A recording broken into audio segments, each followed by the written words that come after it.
Hey,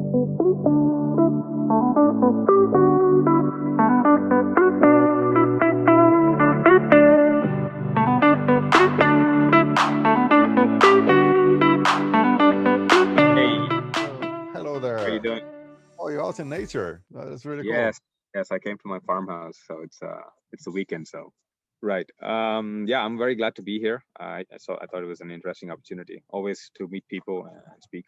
And so for me, the main things that I'm working on is the climate and the biodiversity crises, and how can we use nature-based solutions to sort of address both? How do we implement green infrastructures to put down the carbon, but also raise the biodiversity quota?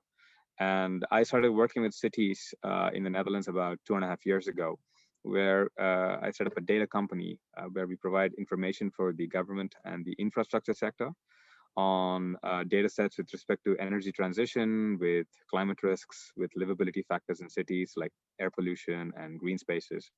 And our vision was really to see what it evolved over a year to look at climate neutrality. How can cities become more sustainable, become more resilient, become more inclusive? And data was the way to do that, because without measuring anything, there's no way to act on it. And we sort of specialize in using satellite data, which has proliferated in the last 7, 8 years. And the amount of data available is exponentially higher now. The challenge is making sense of it, getting some insights out of it. And that's sort of where I wanted to play my role, is process that information and bring to the user, to empower their decision making. Yeah, so maybe you can cover a bit more the differences between being a teenager in India and in the Netherlands related to the work you're doing, right? How can you be a more engaged citizen um, in those two very different circumstances? Like a super dense place. Well, India is also super dense, but at least you have a bit more room. Yeah, How would you compare? And what are your recommendations for each group? I think looking at the time factor, right? When the last decade or the decade before that, teenagers were still in this luxury of, okay, I'm gonna go out play with my friends. I'm gonna go to school, maybe slack off, try to get a place in university and have some fun until you get serious later on and get a job. That was sort of the progression of how it developed, and that's very similar even in the Netherlands. I would say there's a little less societal pressure to go to university; it's by choice. But I think that is sort of similar over there as well. But nowadays, the teenagers have this ability to care about what is happening around them, because they don't have any financial stake, right? They only have a personal interest. And all the other players out there that need to bring about this sort of change or paradigm shift to become zero carbon or decarbonize or protect nature, there are a lot of vested interests out there and their own vested interests that maybe come in the way. But for teenagers, as I was saying before, they have a lot of responsibility now, and that they can take, and they have the opportunity to take some action as well, because of the way media is set up, because of the communication capabilities. They can actually organize and bring about change, and that's something that I'm seeing is actually inspiring me more, to take more steps in my work. One of the core motivation factors for me is intergenerational justice. We have to be sustainable, and not in the fad word sense of the word that has been thrown around for 30 years now, but really take action towards it. And I think that way teenagers are a lot more organized now, and they have the capacity to take action. Yeah, and one question is, how can you make sure that they get involved with serious projects that are not greenwashing, uh, basically corporate PR disguised as do-goodery? So, Yeah. what would be your, say, top three set of recommendations to make sure that you get involved with something that is really having impact in your local, regional, or on global scale? Yeah. So I would start with the local side of things, because it is much easier to spot that problem and be more adapted to it. The second is, of course, research, because now that there's a lot of information available online, um, people can actually dig a little deeper and look past if there's any greenwashing with any corporate initiatives. So it is still easy to believe somebody to say, hey, we are doing this and I'd like to get involved. And only after you join the place, you get to know that this is the actual reality. Um, so research can really come in handy. There is actually questioning um, the people that they want to join on these metrics, on how are they actually being sustainable, right? And that kind of information is really out there. I think lastly, the desire to act, I think that is more evident now than it was much before because of the urgency of the situation. I think the teenagers are seeing that more clearly than anybody else. So if you want to move, there are a lot of organizations that are already out there. For example, the climate reality leaders and the global shapers. There are a lot of initiatives, but one thing that I'd like to emphasize is the local community. That is the ground zero for where you can act, because you can always sign up for some international organization and you might feel like you can connect, but being on the ground, seeing people, looking at issues and solving them in your own community goes a really long way.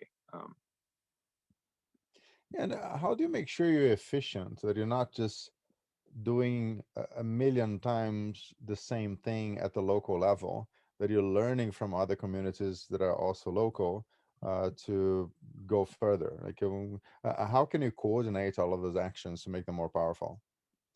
Yeah. So we have a common framework with SDGs, and those are global goals. And I say it uh, in a way that they're supposed to be global goals, but the awareness factor for them is about 8% globally. So governments have promised, agreed, pledged to follow these rules. They've come up with them, but many people don't even know that they exist. So once you identify a certain problem in a community, act on it. To be able to scale that, then you need a larger framework, and even more important, a common framework. You know, how you can connect on those particular indicators and sort of scale that up. So I think that can be your really north star. You know, there are 17 goals. You pick one that is more relevant to the challenge that you're working with, and just focus on that, and you will find your tribe in that. And you can always, they're all interconnected, so you can always, you know, work on different indicators. But I would say the SDGs are a really strong framework.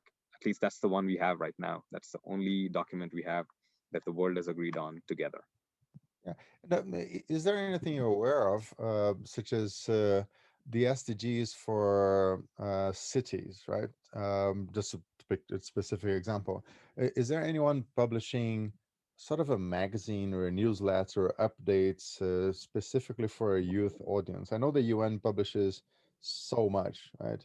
But are people specializing already at the point of saying SDG 3? Okay, this is where you can get the latest news. And the question just came to my mind because I haven't seen anyone doing that, and probably someone should.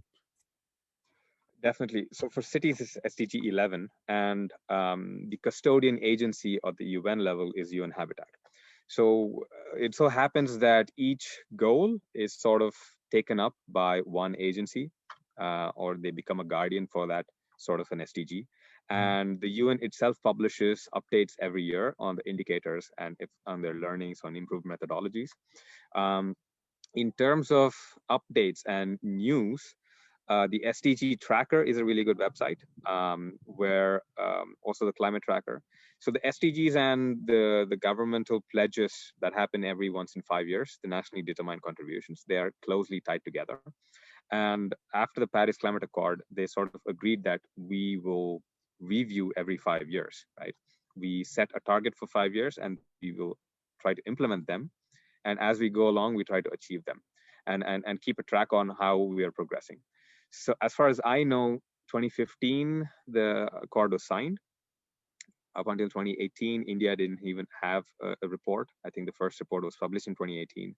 And now they have an online tool where you can actually click on different states and see how they have progressed in particular indicators.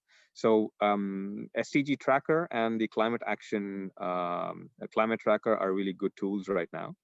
As far as individual stories goes, I think there's still a gap there, because stories at the community level convert to these metrics that are being tracked. And I think there is still that gap, and there's opportunity for people to actually create one. Yeah, and the metaphor that comes to mind is that teenagers are not exactly famous for analyzing metrics and coming up with summary outcomes, right? It needs to be digestible. The metrics are almost like the vegetables that have to eat with the meal that they enjoy eating.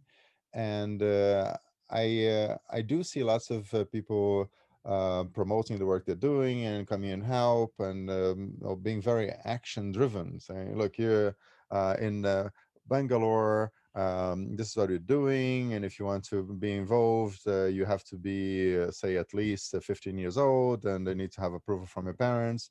I know that global shapers have lots of initiatives that, by definition, uh, driven locally, but they're global, right? So they have a global scope, and they're visible. You can just go to the Global Shapers website and figure out what each hub is doing and say, oh, this is a good idea, I should do one of those here as well. And no one is going to be angry. They're actually going to be happy that you're helping promote the concepts.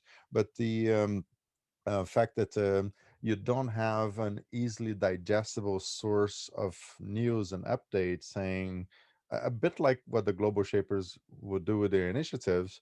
I've never ever seen something like that related to SDGs. And if I went to UN Habitats, knocked on the door, and said, I'm a teenager and I want to get involved with SDG 11, they'll look at me and go like, where are the parents and who let the kid in, right? As in, they just would not even know what to do with that kind of request. So having them as custodians, great. It fits the UN structure. I'm actually a smart cities expert with the UNECE. So it's kind of the UN custodian for the public-private partnerships when it regards to smart cities, and is not UN Habitat at all. In fact, the agencies probably don't have so much of a dialogue, but they needed an agency to say, hey, no, if anyone needs to make a phone call, you're the one picking that call. How Yeah. efficient that is in terms of generating results. Wow, they do organize, or they used to in the normal times, they used to organize lots of events and try to get people from all around the world to have those discussions. So they were hosting very well. Now they host online events. So there's definitely a lot of value being created by what they do. But from the perspective of a teenager, it's just as if it didn't exist, right? It's unreachable.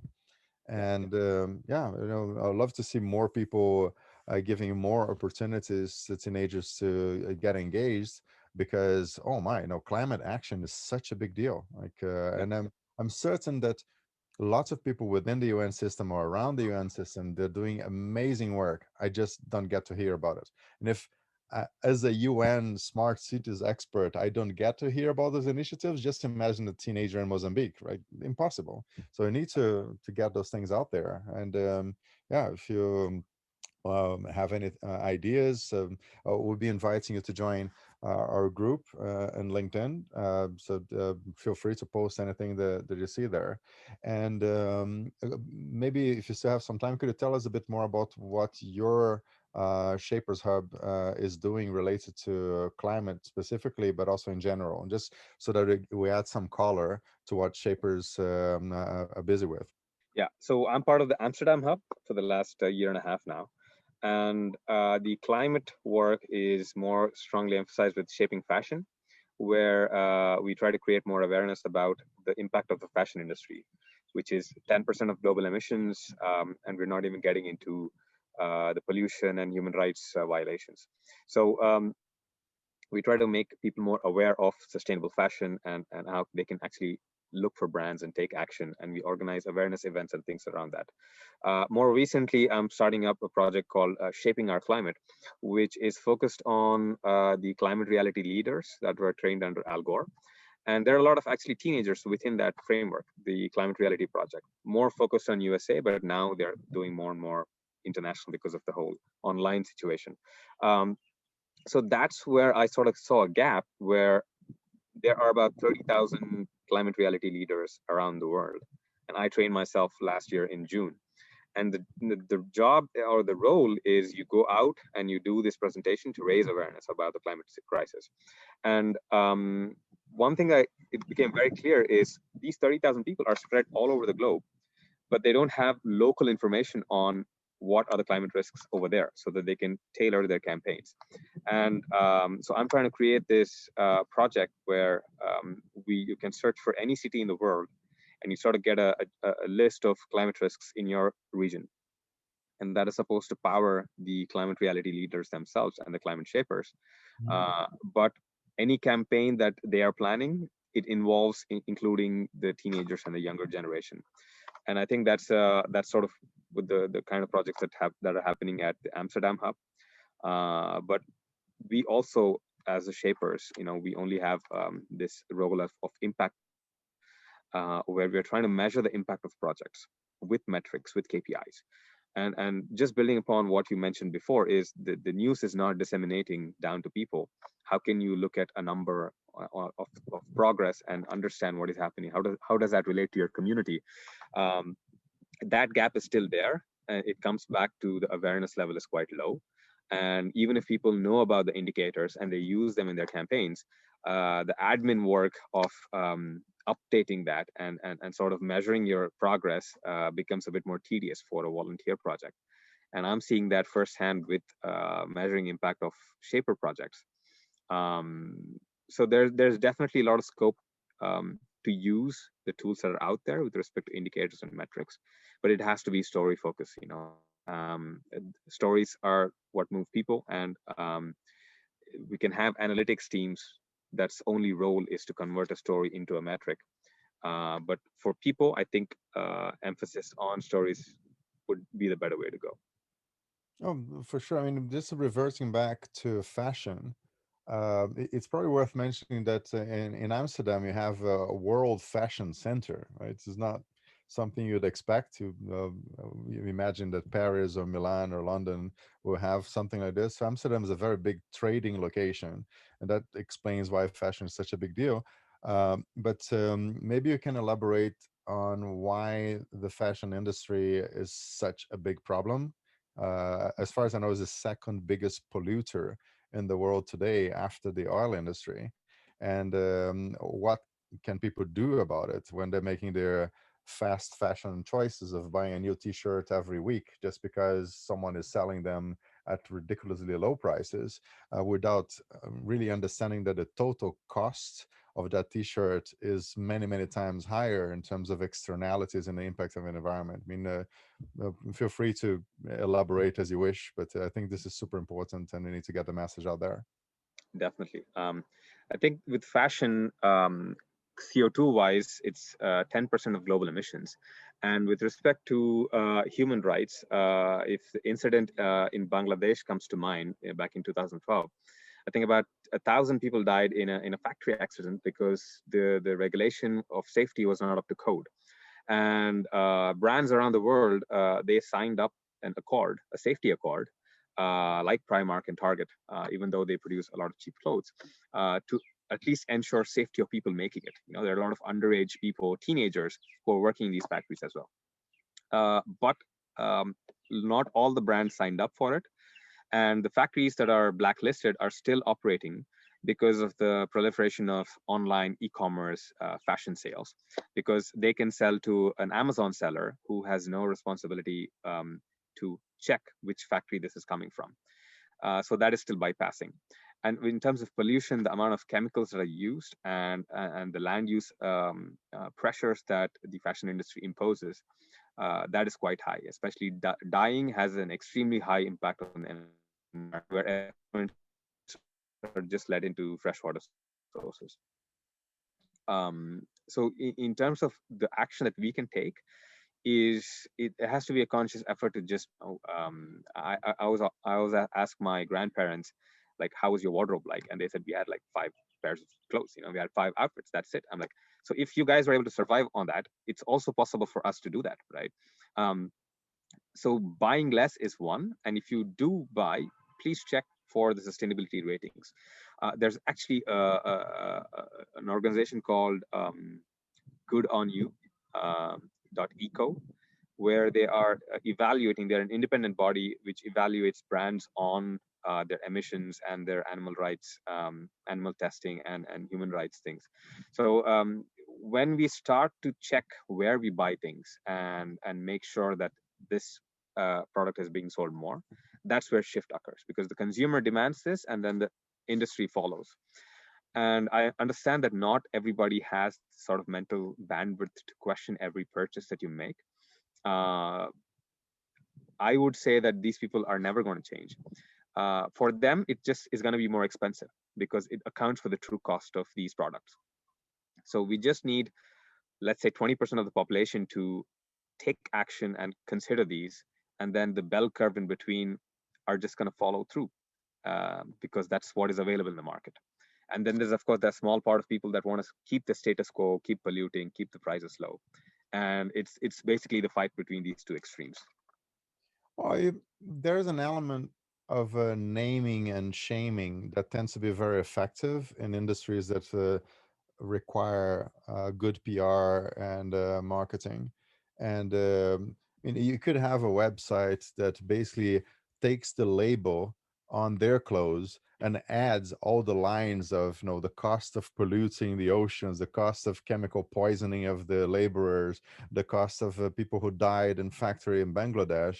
And if you have campaigns like this, very visual, and saying this is the real label of this T-shirt that you're buying, I think that you'll have to take action, right? Because they can't deny it. I mean, these are verifiable facts. It makes them look bad, and all of a sudden they go like, "Okay, now we have to do something about it." And Yeah. these tend to be enjoyable projects because teenagers, in many cases, especially now, they tend to be militants. Like if they believe in a cause, they have so much energy and they can drum up support very fast. And you could even draw a comparison. I don't know if you've been following the stock market craze with the GameStop Yeah. stock, where you have those old Wall Street types with the hedge funds making billions because they have access to better information, even though everybody's supposed to have access to the same information. Well, give me a break. That's definitely not what's going on. And you have all those millennials that decided that GameStop is something that is a company that was part of their childhood, right? So they're really saying we don't want these guys to go bankrupt because they gave us so much value in our younger years. And now that they're millennials, they have money, and they go like, no, you're not going to take these guys bankrupt. And all of a sudden, the hedge funds are losing billions of dollars. I mean, other than the irony of it all, it kind of shows that you can literally have millions of people who are well aligned to a specific cause decide to take action, and they have a huge impact. So I'm very much looking forward to seeing more and more of those no, positive, of course, it needs to be constructive, militant actions in segments that are relevant to climate. It's super important. So we do have some time now. I don't know if you can stay with us. Do you have anything else you'd like to share in terms of the work you're doing, both in India, Netherlands, or somewhere else? Um, so for me, the core work is on the climate and I have a company in the Netherlands focusing on data, and recently I started another one focusing on agroforestry. And all the companies are just instruments to reach the end goal. And the idea behind the taking the company route is using the market. We still live in the capitalist free market world where you can have a nice policy paper that's well written, but it can sit on the desk and there can be absolutely zero impact. So I decided to take the market route because if the market signs on, looking at the clear economic value that we have right now, when I talk about environment and nature and the carbon, I'm purely speaking in economical terms. My motivation is environmental responsibility and intergenerational justice. But the people out there are still listening to money, and I'm trying to make the case that it is more profitable to take this route. So that's sort of the direction that I'm in right now. And another question would be, if you have teenagers out there that love the work you're doing, they want to get involved, do you have any opportunities, as in your companies now, no, existing or future, would you have internships? As in, are you doing certain things that a teenager in Indonesia could do 1 hour a week? So they will be contributing to your work, but you're also contributing to their professional training. They have something that they can write on the university application forms. So if you do have those opportunities, what are they? I mean, what kind of tasks could teenagers do to help what you're doing? Yeah. One example I'd give is recently we were a data and mentoring partner for a hackathon that was coming out of India. And basically, we provide them the data sets and we provide them information on, hey, here's a problem, and try to come up with a solution for it, right? Granted, the hackathon was spread over a weekend, but I've also been in hackathons that are 6 weeks long, right? So and the small team, let's say a group of teenagers at a particular village in Indonesia, want to pick up this challenge and do something about it and come up with an innovative solution. We want to provide them the data and the resources to be able to implement that. And if they want to spread that out over 6 months, that is also possible. If it's not possible in the weekend, right? So creating that ecosystem and that baseline set of resources that they can build up on, that is clearly available. And as far as internships goes, I'm always looking to take on people, especially now with the focus on data science. A lot of people are keen to learn the skill of data science, and we stand at the intersection of data science, AI, in between the nature-based solutions and the infrastructure sector. The exposure to different fields, especially the natural environment and technology, is strong here.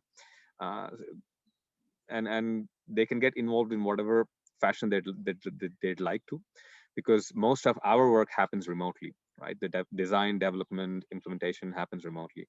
So and we have freelancers that work 40 hours a week and that work 5 hours a week, right? So it's all about tuning into that morning call and say, okay, I could pick up this for this week. It's as simple as that. Well, you see, there are lots of frameworks out there to help you with decision making, and one of the most useful is the Eisenhower matrix. I'm not sure if you're familiar with the name, but you're probably familiar with the concept, where you have the four quadrants, which is important, urgent, not important, urgent, no, not urgent, important, and I think that, yeah, not important, not urgent, which you shouldn't be doing anyway, right? That's the one to ignore. But I think the teenagers would be fabulous at the important but not urgent. Like, you really don't want to give it a teenager the responsibility for getting something done that could break or make the company, but you could definitely tell them, look, we need to get this done within the next 6 months. I don't want to impact your studies at all. In fact, it should be constructive. It should not be disruptive. And your one of your parents, a mom or dad, or whoever wants to take over this responsibility, will be your supervisor. So they will be the ones telling you, "Hey, you agree to work 1 hour a week or 2 hours a week, whatever it is. Make sure that you keep that commitment, so you don't even have the expense of following up. And above all, if for whatever reason they can't deliver, you just close the case and say, well, it didn't work with this teenager this time because of personal circumstances, lack of interest, whatever, but they just give the task to someone else, right? As in, you have this bucket full of tasks that are important but not urgent. They'll be picking it, no, like mangoes from the tree, right? You have to wait until they're ripe enough to be consumed. And I'm pushing quite strongly in this direction now, because other than those online sessions, I want to make sure that I'm giving teenagers something that is going to be useful and relevant for the rest of their lives. Meaning, it needs to be something that helps them get into the right university. It needs to be something that gives them the right kind of skills. It needs to be something that allows them to decide, as our previous speaker was mentioning, what they want to do, but also what they definitely do not want to do. And I don't know if Monica is still around. Monica, if you're there, I'm referring to you. And So these kind of micro tasks could be great because, in fact, they could have 2, 3, 5 internships, right? They're doing micro tasks for 5 different companies. Some of them are not companies; they are nonprofits, and they're learning from this very active engagement. So what they care about, what they're good at, and know in which direction they want to take with their lives. So, any comments in terms of how they could work in your case? Because it sounds like I'll be asking you to give me a few tasks that I can propose to teenagers. I guess you could see that coming already, but uh, any comments on that? Definitely. So we work agile when it comes to software development, and what I've noticed is we have smaller teams, and sometimes teams are much slower than they're expected to be, which is completely okay. We just evaluate that reference point that this team is able to deliver this much in this much time. Maybe in the next month, everything stars align and that team is more productive. That's great. So there's no hard and fast rule to say, okay, you're in this team, you absolutely need to deliver this, right? So the references go up and down. We just have to be adaptive to what is happening, and especially for teenagers going into learning things now and going into university. I think that model of education is changing strongly with all the MOOCs that are out there, and even with companies. The skill set that you might learn over 3-4 years, by the time you go to a company, might be obsolete because technology is progressing so fast. Um, so that adaptability quotient is quite high moving forward, especially with the workforce. People will need to reinvent themselves several times in their working period. And now the whole paradigm shift with online has pushed it further, I suppose. So definitely they have the opportunity to pick it up, but not all organizations will be running agile, especially if it's not software development and something like research, which we do with data science. And there we cannot run agile so strongly because it's more like bouncing a ball and seeing if it's going to come back or not.